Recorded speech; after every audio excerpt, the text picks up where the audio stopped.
नमस्कार दोस्तों, पीसीएस गुरुजी में आपका स्वागत है।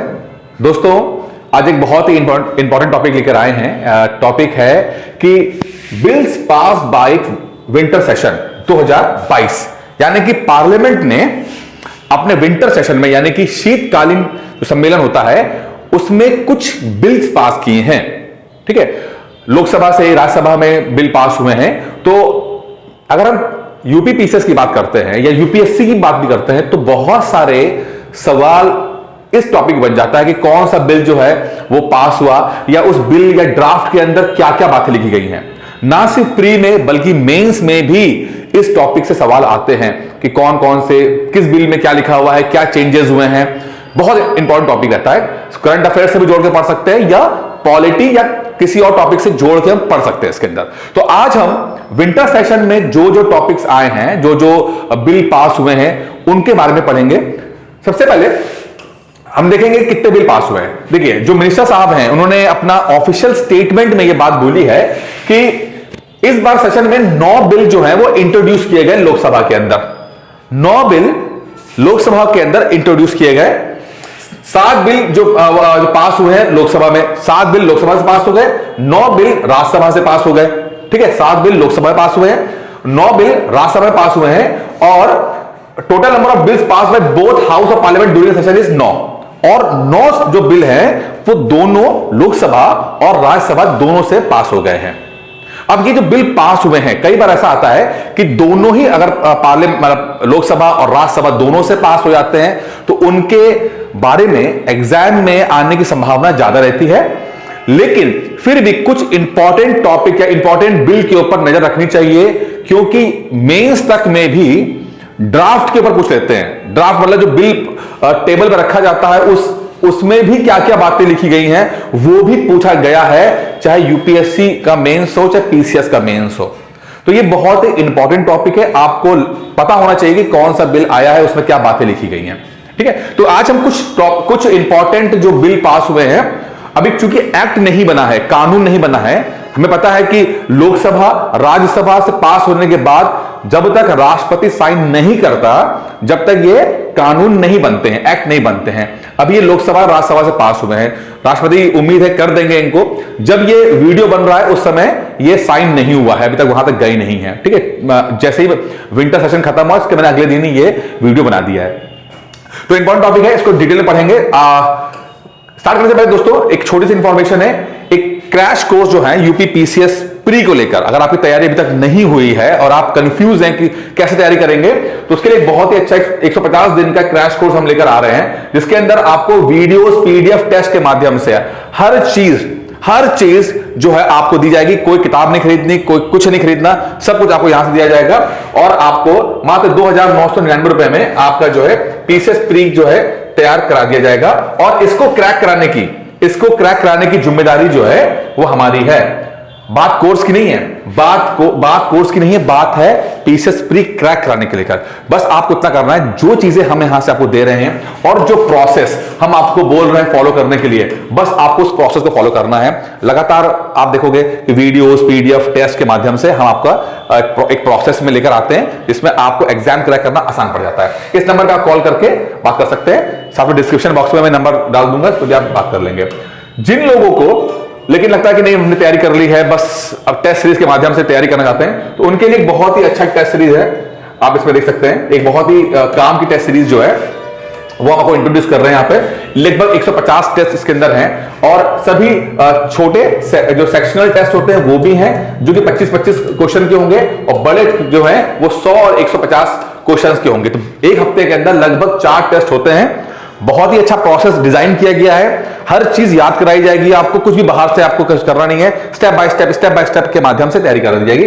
और की फीस भी बहुत कम है, 1499 रुपए है। और इसके लिए भी आप जो है, जो नंबर आपको पहले दिया गया था 9919521555, इस पर आप कॉल कर सकते हैं। आप देखिए इस तरह से हम स्टूडेंट्स के नंबर की मार्किंग करते हैं और इस तरह से इवेल्युएट करते हैं कि तैयारी कैसे चल रही है। चलिए, खैर आप टाइम वेस्ट नहीं करेंगे और पहला जो है बिल देखेंगे क्या लिखा है इसके अंदर। तो wild life protection amendment bill 2022 बहुत इंपॉर्टेंट है, क्योंकि टॉपिक तो एनवायरमेंट का है।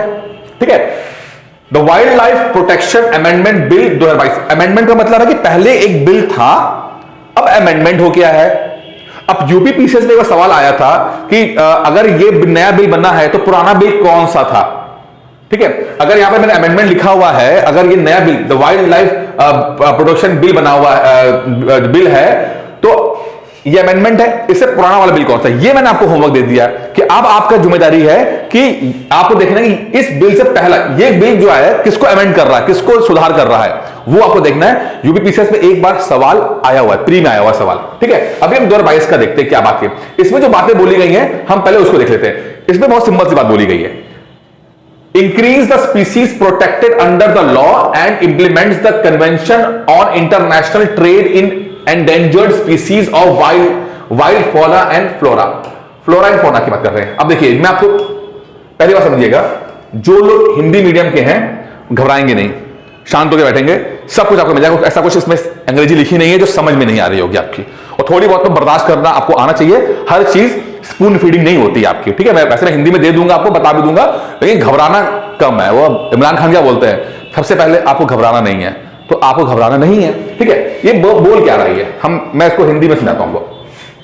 ये कह रहा है कि जो स्पीसीज प्रोटेक्टेड है कानून के माध्यम में, स्पीसीज का मतलब क्या है, एनिमल हो गए या प्लांट की अलग अलग जो स्पीसीज होती हैं, और जो कानून के माध्यम से उनको प्रोटेक्शन दिया गया है, उसके अंदर हम और कई सारी स्पीसीज लेकर आएंगे, ज्यादा से ज्यादा स्पीसीज लेकर आएंगे जो कि एंडेंजर्ड हैं। एंडेंजर्ड मतलब क्या है, जो कि खतरे में है, विलुप्त होने की कगार में है।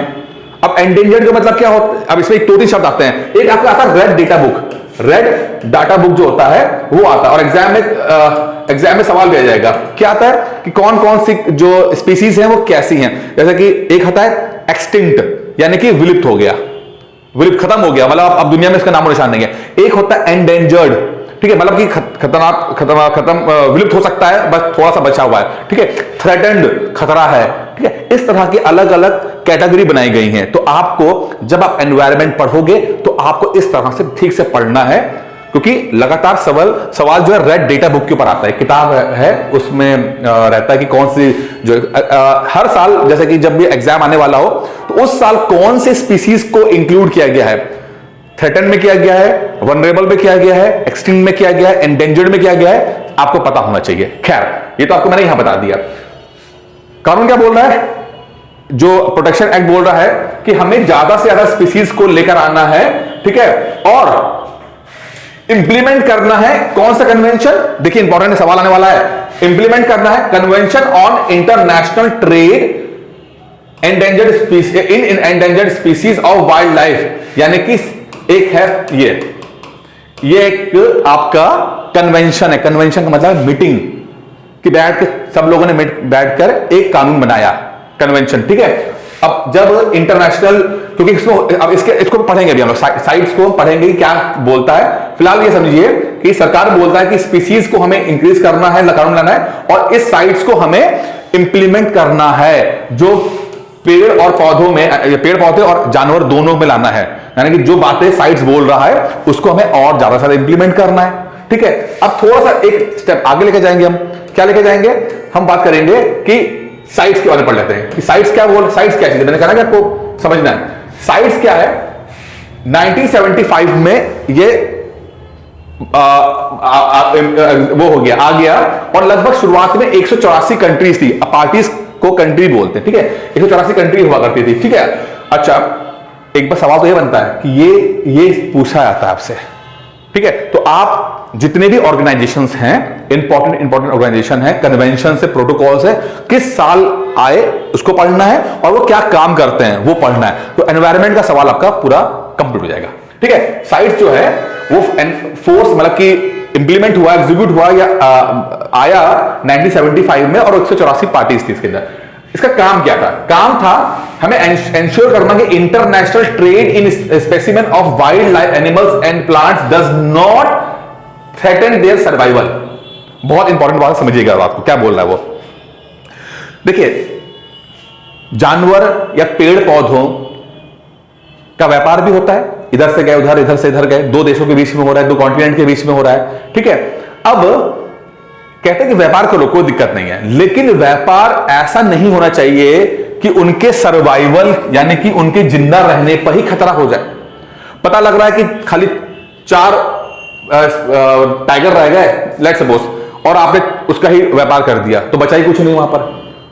ठीक है, तो इसका एम था कि आप अगर व्यापार कर रहे हो तो कायदे कानून में रखो उनको, मतलब व्यापार कर सकते हो बट उनकी जीवन या सर्वाइवल पे खतरा नहीं होना चाहिए। बहुत इंपॉर्टेंट बात साइट्स बोलता है। ये साइट्स अपने आप में बहुत इंपॉर्टेंट चीज है, समझना।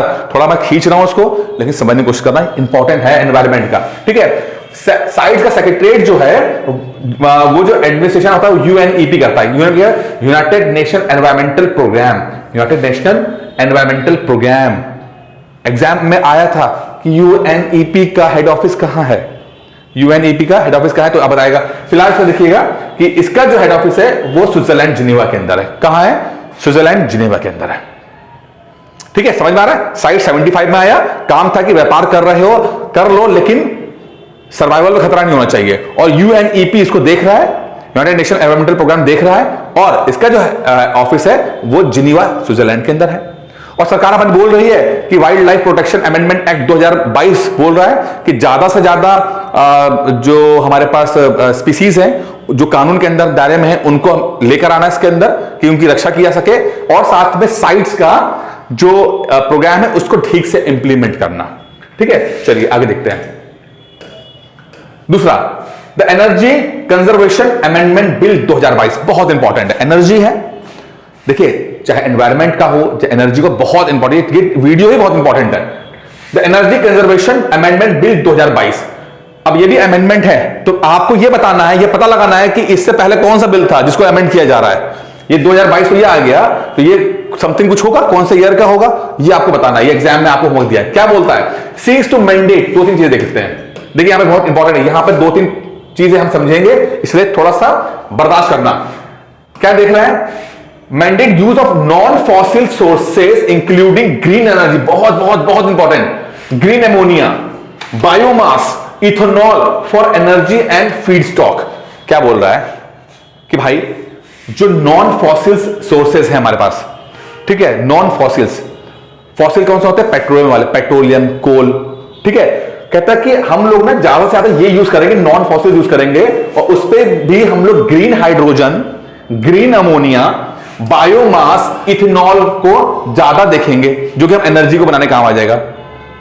ठीक है, हम पेट्रोलियम गैस पे, हम पेट्रोलियम पे या जो इस तरह की कोल पे हम कम ध्यान देंगे, वो फॉसिल फ्यूल्स हैं, वो एक बार खत्म होगा तो वापस नहीं आएंगे। ठीक है, तो अब आपको समझना कि ग्रीन हाइड्रोजन क्या है। हमने तो भैया हाइड्रोजन देखी कलरलेस होती है, आप कह रहे हो ग्रीन हाइड्रोजन, आप बात करो अमोनिया की, ग्रीन अमोनिया की, अभी मैं बताऊंगा इस पे 2 मिनट बाद। ठीक है, अभी समझते हैं कि क्या क्या है ये। इथेनॉल की बात करते हैं। इथेनॉल से जुड़ा हुआ एक और आता है शब्द मिथेनॉल। ठीक है, मिथेनॉल है। क्या बोलता है मिथेनॉल? मिथेनॉल जब हम शराब बनाते हैं, कच्ची शराब बनती है, जब फर्मेंटेशन होता है, फलों का फलों का फर्मेंटेशन होगा, और अगर मान लो प्रोसेस सही नहीं हुआ तो मिथेनॉल बन जाता है, जो कि जहरीला होता है, इसको नहीं पीना चाहिए। जो कच्ची शराब पी के लोग मर जाते हैं वो उनका फर्मेंटेशन में मिथेनॉल बन जाता है। लेकिन अगर फर्मेंटेशन ठीक हुआ, प्रोसेस सही हुआ, तो इथेनॉल आता है, इथेनॉल बनता है, और इथेनॉल पीने लायक होता है। इसको पी के मस्त हो जाइए, कोई दिक्कत नहीं है। लेकिन अगर इसको पी लिया तो फिर सुस्त गए फिर आप। सरकार आजकल वो भी नहीं देती है, मुआवजा भी नहीं दे रही है, बिहार सरकार ने तो मना ही कर दिया। ठीक है, तो ये एग्जाम में सवाल आया हुआ है। ठीक है, चलिए अभी पढ़ेंगे। Establish carbon market. Carbon credit क्या होता है? कार्बन क्रेडिट, कार्बन क्रेडिट क्या होता है भाई? ठीक है, इसको पढ़ेंगे हम लोग। Bringing large residential building with in the fold of energy conservation scheme, यानी कि जो बड़ी बड़ी बिल्डिंग्स हैं उनमें भी देखेंगे कि एनर्जी फालतू यूज नहीं कर रहे, क्या वहां सोलर लाइट लगा सकती है, उसको हम देखेंगे। यहां पर enhancing the scope of energy conservation building code. ठीक है, कि भाई जो बिल्डिंग होगी वो अगर कोड दे दिया कि येलो कलर की येलो कोड हो गया तो बिजली कम करी, ग्रीन कोड दे दिया बिल्डिंग को, तो मतलब है कि ये जो बिल्डिंग है जितना एनर्जी यूज कर रही है बल्ब में या एसी के अंदर, तो वो उतना एनर्जी खुद ही प्रोड्यूस भी कर रही है, या इस तरह का वो कर रही है कि जितना एनर्जी यूज कर रही है इतना वो कहीं पर वो ज्यादा वो बैलेंस कर रही है, न्यूट्रल कर दे रही है, इस तरह से कहने का मतलब है। ठीक है, तो ये सब अब इसमें और भी है। अमेंड पेनल्टी प्रोविजन, यानी कि अगर आप करोगे तो फाइन लग जाएगा अगर आप करोगे। Increase members in the governing council of bureau of energy efficiency, यानी कि मेंबर्स बढ़ाए जाएंगे। Empower the state electricity regulatory commission to make regulation for smooth discharge of its function, यानी कि जो बिजली विभाग उसको भी ठीक करना है। ठीक है, ये तो मैंने मोटा मोटा आपको 4-5 पॉइंट बता दिए इसके अंदर। किसके बाद में? The energy conservation amendment bill 2022 का मैंने सब आपको बता दिया इसके अंदर। ठीक है, अब इसमें जब हम डिस्कस कर रहे थे कि भाई ये ब्लू ग्रीन ये सब क्या है, तो थोड़ा समझते इस बात को कि भाई हाइड्रोजन तो हाइड्रोजन ही होता है, चाहे आपने नाम सुना होगा ग्रे, ब्लू, ग्रीन। ठीक है, ये सब हाइड्रोजन के नाम होते हैं। हाइड्रोजन में कोई खराबी नहीं है, हाइड्रोजन एक ही है, पर उसको निकालने के प्रोसेस जो इस्तेमाल किया जाता है उससे ये नाम पड़े हैं ग्रीन, ब्लू या ग्रे। क्या मतलब? हाइड्रोजन वही है, बट हाइड्रोजन तो जमीन के अंदर होता है ना। अब जो खुदाई करोगे आप, जो प्रोसेस इन्वॉल्व कर रहे हो निकालने के लिए, उसमें तो एनर्जी यूज हो रही है ना, उसके अंदर तो वातावरण में, पर्यावरण के अंदर दिक्कतें आ रही हैं। तो अगर ऐसा प्रोसेस इस्तेमाल किया जा रहा है जो कार्बन न्यूट्रल है, यानी कि जो आप जो प्रोसेस इस्तेमाल कर रहे हो उससे कोई भी एनवायरनमेंट में खतरा नहीं आ रहा है, तो हम उसको बोलेंगे ग्रीन हाइड्रोजन। हाइड्रोजन वही है जो प्रोसेस इस्तेमाल किया गया है, अगर उस प्रोसेस से कोई भी एनवायरनमेंट में खतरा नहीं आ रहा है तो हम उसको बोलेंगे ग्रीन हाइड्रोजन। और एक क्लाइमेट न्यूट्रल बनाने के लिए बहुत, तो इसलिए जो दुनिया का एक टारगेट है कि 2050 तक नेट जीरो कर दें, यानी कि जितना हम इनपुट हो रहा है उतना ही हमारा आउटपुट हो जाए, यानी कि अगर हमारा जितना हम कार्बन को निकाल रहे हैं गाड़ियों के माध्यम से, एसी के माध्यम से या किसी और एक्टिविटी के माध्यम से, उतना हम पेड़ भी लगा रहे हैं जिससे कि वो सिंक कर रहा है। इस तरह से न्यूट्रल कर दें, क्योंकि कार्बन तो निकलेगा, हम कुछ भी एक्टिविटी करेंगे कार्बन निकलेगा, लेकिन वो कार्बन को फिर जो निकला है उसको हम एब्जॉर्ब कैसे करा रहे हैं, सो कैसे रहे, ये भी तो करना है। जब जाकर बैलेंस हो जाएगा तब बढ़िया। तो वो कब तक करना है? 2050 तक। उसके लिए ये बहुत जरूरी है, क्योंकि हाइड्रोजन जो है क्लीन सोर्स ऑफ एनर्जी है, लेकिन हाइड्रोजन खुद को हाइड्रोजन को निकालने के लिए जो इस्तेमाल किया जा रहा है टेक्नोलॉजी, उसमें आपका पॉल्यूशन होता है। तो अगर ऐसे टेक्निक इस्तेमाल कर रहे हैं जिससे पॉल्यूशन ही ना हो, तो उसे ग्रीन हाइड्रोजन बोल देते हैं। क्लियर हो गया? चलिए आगे बढ़ते हैं। टेक्निकल हो रहा है, काफी टेक्निकल हो रहा है, घबराना नहीं है, हिम्मत रखनी है। सिविल सर्विसेज है, पीसीएस है, गहरी सांस ले लो। भाई क्या एसडीएम बनना है तो बर्दाश्त तो करना पड़ेगा, ये वनडे एग्जाम तो है नहीं, रेलवे का गार्ड तो बनना नहीं आपको, ठीक है ना। एसडीएम बनना है तो मल्टीपल डायमेंशन से सोचना पड़ेगा आपको। और पीसीएस गुरुजी आपको मल्टीपल डायमेंशन में सोचने के लिए आपको प्रमोट करते हैं, आपको कोशिश करते हैं कि आप सोचो, क्योंकि आपको अल्टीमेटली एसडीएम बनना है, आपको गार्ड नहीं बनना, लेखपाल नहीं बनना। लेखपाल बनने के लिए आप वीडियो नहीं देख रहे हो, ठीक है। तीसरा, the new Delhi arbitration centre amendment bill 2022। New Delhi arbitration centre amendment bill 2022, इसमें कुछ खास नहीं है, इसमें सिर्फ नाम चेंज किया गया है। नाम था पहले new Delhi international arbitration centre, यानी कि कुछ आर्बिट्रेशन मतलब होता है जैसे कुछ ग्रीवेंसेस आती है, यानी कि प्रॉब्लम आ जाती है तो कोर्ट में जाते हैं, तो कोर्ट में जो फैसले देते हैं, तो किसी सुनवाई करने के लिए एक आर्बिट्रेशन सेंटर है। तो पहले नाम उसका था नई दिल्ली इंटरनेशनल आर्बिट्रेशन सेंटर था, उसका नाम चेंज करके अब कर दिया इंडिया इंटरनेशनल आर्बिट्रेशन सेंटर कर दिया गया है। बस, और कुछ नहीं किया गया, खास नहीं है, एग्जाम में नहीं आएगा ज्यादा, क्योंकि बहुत कुछ पूछने के ऑलरेडी है, एनर्जी वाला है, वाइल्ड लाइफ वाला है, तो ये छोटा वाला क्यों पूछेंगे, लेकिन ये पूछ लेंगे भाई। अब ये 100% पूछा जाएगा। क्यों पूछा जाएगा देखना। The constitution scheduled caste and scheduled tribes order second amendment bill 2022, बहुत इंपॉर्टेंट है। Constitution scheduled caste and scheduled tribes order second amendment bill 2022, इसमें क्या बोला, इसके अंदर ना उत्तर प्रदेश के अंदर, बहुत इंपॉर्टेंट सवाल है, बहुत इंपॉर्टेंट सवाल है। उत्तर प्रदेश के अंदर एक जाति है जिसका नाम है गोंड। गोंड जाति है। गोंड जाति वालों को, अब इसमें क्या हुआ कि पहले वो शेड्यूल कास्ट में आते थे। कौन?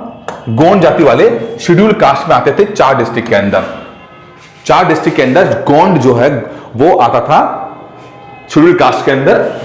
वो थे चंदौली, कुशीनगर, संत कबीरनगर या भदोई। इन चारों के अंदर गोंड जो थे वो शेड्यूल कास्ट में आते थे। अब इनको हमने शेड्यूल ट्राइब में कर दिया गया है, ठीक है। इसके जुड़े हुए 3 सवाल अभी आने वाले, इससे भी जुड़े हुए बहुत इंपॉर्टेंट टॉपिक बोल रहे हैं। पहला समझते हैं कि जो constitutional amendment SC/ST amendment act 2022 रहा, बिल है, ऑर्डर बिल रहा, उसके अंदर जो गोंड जाति जो कि यूपी में 4 जिलों के अंदर कुशीनगर, भदोई, संत कबीर नगर, ठीक है, और चंदौली के अंदर शेड्यूल कास्ट में आती थी, अब वो शेड्यूल ट्राइब में आएगी। चलो भाई, अगर एग्जाम में आएगा तो बता दोगे इसके अंदर। लेकिन अगर मैं आपसे पूछ लूं कि उत्तर प्रदेश के अंदर कौन कौन सी जातियां हैं जो कि शेड्यूल ट्राइब में आती हैं, तो वो बताना पड़ेगा आपको। बहुत इंपॉर्टेंट है, कई बार शेड्यूल ट्राइब के परीक्षा आता है। 2017 के हिसाब से जो रिकॉग्नाइज्ड हैं, सरकार द्वारा रिकॉग्नाइज्ड जो ट्राइबल्स हैं वो हैं अगरिया, सोनभद्र के अंदर, ये बहुत इंपॉर्टेंट है, ध्यान रखना। अगरिया सोनभद्र में है मुख्यतः, बैगा सोनभद्र के अंदर है, बोतिया, भुइया, ठीक है, सोनभद्र के अंदर है, बुक्सा, चेरू सोनभद्र और वाराणसी के अंदर है, गोंड, धोरी, ओझा, नायक, पटारी, राजगौंड जो है कि आपके महाराजगंज, सिद्धार्थनगर, बस्ती, गोरखपुर, देवरिया, मऊ, आजमगढ़, जौनपुर, बलिया, गाजियाबाद, वाराणसी, मिर्जापुर एंड सोनभद्र में है, जौनसौरी, खारवाड़, खैरवाड़ जो है आपके देवरिया, बलिया, गाजीपुर वगैरह में, पंखा या पनिका या परहिया जो कि है सोनभद्र में, पटरिया सोनभद्र में, राजी और सहारिया ललितपुर में। अब आप देख रहे होंगे कुछ कॉमन ट्रेंड है कि सोनभद्र जो है, सोनभद्र, मिर्जापुर, वाराणसी जो आपका ईस्टर्न जगह है यूपी का, वहां पर सबसे ज्यादा ट्राइबल्स हैं जो कि रिकॉग्नाइज्ड हैं उत्तर प्रदेश सरकार द्वारा, विधानसभा द्वारा, ठीक है। आपको ये याद रखना है, बहुत इंपॉर्टेंट है। एक सवाल अगर उत्तर प्रदेश का प्री में आया, बहुत संभावना रहती है। चलिए आगे देखते हैं। 5वां, the maritime anti piracy bill 2022, बहुत इंपॉर्टेंट है। मैरीटाइम मतलब समुद्र, पायरेसी मतलब कि चोरी करना। तो एक बिल बनाया गया है जिसके अंदर आप पानी, समुद्र के अंदर पायरेसी ना कर पाओ। The maritime anti piracy bill 2022 क्या बोलता है? इसके अंदर कुछ नहीं बोला है, इसने बोला है कि जो हाई सीज हैं वहां पर पायरेसी रोकने की बात बोल रहा है। हाई सी के अंदर पायरेसी रोकने की बात बोल रहा है। हाई सी क्या होते हैं? हाई सी क्या होते हैं? हाई सी के बहुत इंपॉर्टेंट, ठीक है। तो और बोला है कि अगर रोकेंगे तो कुछ पनिशमेंट लगा देंगे जो कि यहां ना हो पाए। बात सिर्फ इतनी सी बोल रहा है, piracy, repression of piracy on high seas. तो अभी हमें हाई सीज नहीं पता, अभी बताऊंगा मैं हाई सीज क्या होते हैं, ठीक है। अच्छा, अब इसमें एक और बात बोली गई है कि जो EEZ होते हैं, एक्सक्लूसिव इकोनॉमिक जोन, ठीक है, वहां पर ये, और जो कि 200 नॉटिकल माइल्स होते हैं आपके कोस्ट लाइन से, वहां पर ये इंप्लीमेंट करने की बात कर रहा है। यानी जो बिल बन रहा है, जो हमारा EE जोन है उससे बियॉन्ड जाकर ये जो कानून, नया कानून है, वहां पर इंप्लीमेंट होगा। यानी हाई सीज है, मैं आपको बताया तो ये देखो, पहले आप हाई सी समझ लो। अगर आपने ज्योग्राफी पढ़ी है और मुझ जैसे कोई अच्छे टीचर से पढ़ी है तो आप बताता हूं आपको। देखिए, ये आपका बेस लाइन है, कोस्ट लाइन है, ठीक है, ये आपका यहां कोस्ट लाइन, ठीक है। अब यहां पर आपको टेरिटोरियल सी आ जाती है, नॉर्मल सी। ये तो इंटरनल वाटर है कि जमीन के अंदर हिस्से में पानी आ गया तो इंटरनल वाटर है। ये 12 नॉटिकल माइल्स तक तो टेरिटोरियल सी आपका चलता है। अब यहां पर अलग अलग कानून चलते हैं अलग अलग जगह पे, मैं इतना डिटेल में नहीं जाऊंगा, क्योंकि ज्योग्राफी को इससे हम 3 हिस्सों में बांटा गया, पहला हिस्सा, दूसरा हिस्सा, तीसरा हिस्सा। पहला हिस्सा है आपका लगभग ये टेरिटोरियल जोन है, फिर आपका कॉन्टिजियस जो रहेगा, और अगर ज्यादा जोड़ दें, अगर 12 और जोड़ दें तो कॉन्टिजियस जोन आता है, एक टेरिटोरियल जोन आता है। लेकिन जो इंपॉर्टेंट है वो ये है जो एग्जाम में आता है, 200 नॉटिकल माइल्स। नॉटिकल माइल्स का मतलब, नॉटिकल का मतलब क्या होता है? नॉटिकल, मैं बार बार कह रहा हूं नॉटिकल, नॉटिकल। समुद्र में जब हम चलते हैं, समुद्र में दूरी करते हैं तो नॉटिकल माइल्स में हम गिनते हैं। हम लोग जमीन में हैं तो किलोमीटर में करते हैं, तो समुद्र में जब करते हैं तो वहां पर नॉटिकल्स में ढूंढते हैं। तो समझो कि आप कोस्ट से 200 किलोमीटर तक या 200 नॉटिकल माइल्स तक, इसको बोलते हैं एक्सक्लूसिव इकोनॉमिक जोन। यहां पर आप एक्टिविटीज कर सकते हो, जो भी करना हो कर सकते हो, टैक्स लगा सकते हो, सब कुछ कर सकते हो। उसके बाद का जो इलाका होता है ये कहता है हाई सीज, मतलब आपके तट से 200 किलोमीटर तक तो आप एक्सक्लूसिव इकोनॉमिक जोन्स हैं। वहां के जो कोई अगर जहाज आया तो उस पर टैक्स कलेक्ट करोगे आप, या जो भी एक्टिविटी करोगे, रिसर्च करोगे आप। उसके बाद का 200 किलोमीटर के बाद का जो इलाका होगा उसको बोलते हैं हाई सीज। और चूंकि हाई सीज के अंदर बहुत सारी पायरेसी हो जाती है, क्योंकि जो पायरेट्स ऑफ कैरिबियन है उनको भी पता रहता है कि 200 किलोमीटर से अगर बाहर रहेंगे तो कुछ नहीं होगा, तो इस तरह के तिगड़मबाजी करते हैं कि वहां चोरी, वहीं पहले हाई सीज में ही यहां पर अदला बदली कर लेंगे, यहां पर चोरी करना शुरू कर देते हैं यहां पर। तो यहां पर रोक सके इसलिए नया मैरीटाइम एंटी पायरेसी बिल 2022 आया है, जिसके अंदर इस इलाके के अंदर भी चीजों को रोका जा सके, पायरेसी को रोका जा सके। इंपॉर्टेंट है, ठीक है।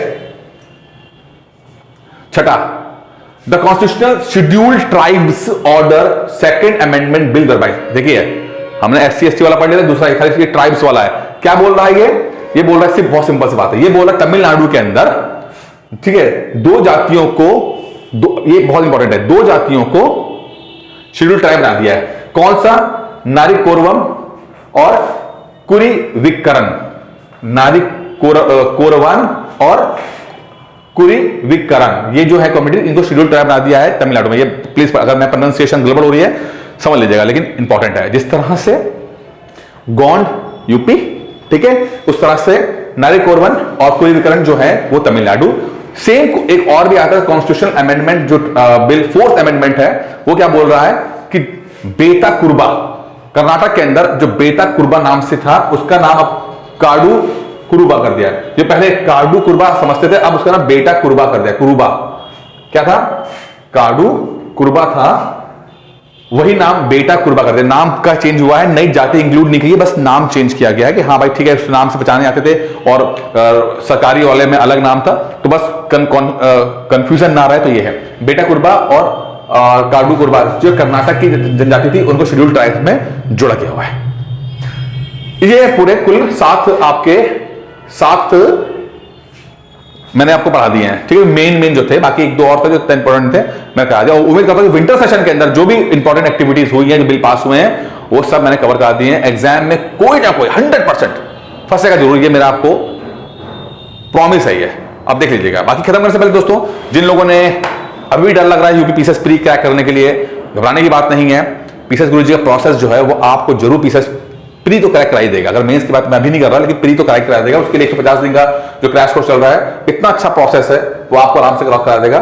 उसके लिए 9919521555 पे कॉल करेंगे और प्रोसेस के लिए मात्र 2999 रुपए आपको पे करने पड़ते हैं। बाकी दोस्तों ये वीडियो कैसा लगा जरूर बताइएगा। इस वीडियो में इतना ही था। Thank you.